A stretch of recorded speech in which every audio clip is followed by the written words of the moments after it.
শ্রীভূমিতে শিশুকন্যাকে ধর্ষণ ও হত্যা, অপরাধের ফাঁসি বা এনকাউন্টারের দাবিতে গর্জে উঠল আমসু।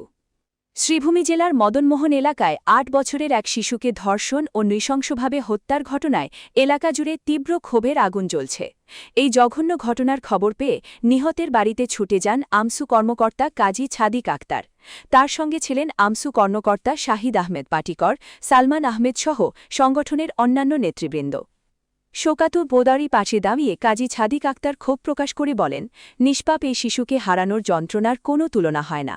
আমসু পরিবার এই ঘটনায় ক্ষতিগ্রস্তদের পাশে সব সময় থাকবে। ঘটনার পরিপ্রেক্ষিতে কাজী ছাদিক আক্তার গতকাল বিকেলে শ্রীভূমি জেলার সিনিয়র অতিরিক্ত পুলিশ সুপারের সাথে এক জরুরি বৈঠকে মিলিত হন।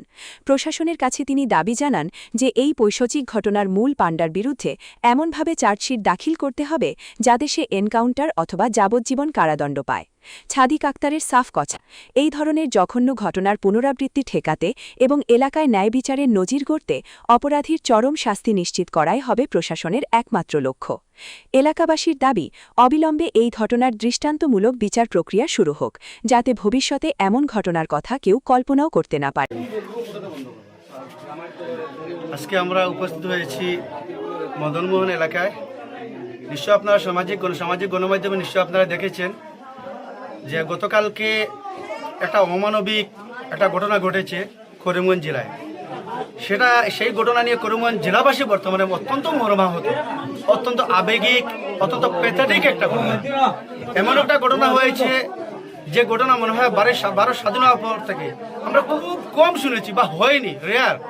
এমন একটা ঘটনা হয়েছে, একটা ৮ বছরের একটা শিশুকে, ৮ বছর এখনো পূর্ণ হয়নি একটা শিশুকে একটা নরপিশাচ ওই গ্রামের মদনমোহন এলাকার জাকির আলম খান নামের একজন যুবক এত কষ্ট দিয়ে, নির্মমভাবে এত কষ্ট দিয়ে একটা শিশুকে প্রথমে ধর্ষণ, তারপরে হত্যা, গলা টিপে হত্যা করে একটা টিলার মধ্যে রেখে যায়। কিন্তু আমরা একটা কথা বলতে চাই, আজকে আমরা ওই পরিবারের প্রথমে আমরা সমবেদনা জানাই। আজকে মদনমোহনে উপস্থিত হয়েছি, করিমগঞ্জ জেলা আমসুর পক্ষ থেকে একটা প্রতিনিধি টিম আমরা উপস্থিত হয়েছি।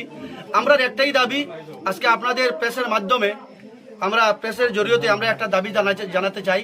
সেই দাবি শুধু আমাদের দাবি, আমসুর দাবি নয়, সেই দাবি বৃহত্তর মদনমোহন এলাকার দাবি। সেই দাবি ভুক্তভোগী যে মেয়েটি, সেই মেয়েটি পরিবারের বাবা এবং গার্জিয়ানদের দাবি।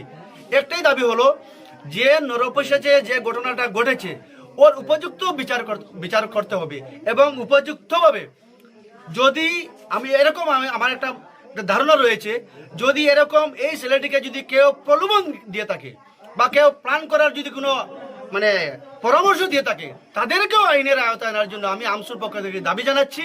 এবং আরেকটা আমি কথা বলতে চাই, এরকম একটা শাস্তি দেওয়া হোক, এরকম একটা কঠোর থেকে কঠোরতম শাস্তি দেওয়া হোক। নিশ্চয়ই আপনারা দেখেছেন যে আসামের বর্তমান যে মুখ্যমন্ত্রী হিমন্ত বিশ্ব শর্মা, উনি বিভিন্ন সময় ড্রাগস মাফিয়াদের এনকাউন্টার করে থাকেন, যারা বড় ধরনের কালপিট ওদেরকে এনকাউন্টার করে থাকেন। আমরাও দাবি জানাচ্ছি এই জাকির আলম খানকে, এই নরপিশাচকে, ৮ বছরের শিশুকে প্রথমে ধর্ষণ তারপরে খুন করেছে, এই নরপিশাচকে যাতে এনকাউন্টার করা হয়, এর এনকাউন্টার করে একটা মেসেজ দেওয়া হোক সরকারের পক্ষ থেকে এবং করিমগঞ্জ জেলা পুলিশ প্রশাসনের পক্ষ থেকে একটা মেসেজ দেওয়া হোক গোটা জেলাবাসী তথা রাজ্যবাসীকে, যে এরকম যাতে এর পুনরাবৃত্তি যাতে না ঘটে, আর যাতে কোনো বাবা আর যাতে কোনো দাদা তাদের মেয়ে, তাদের নাতিনিশাকে না হারাতে হয়।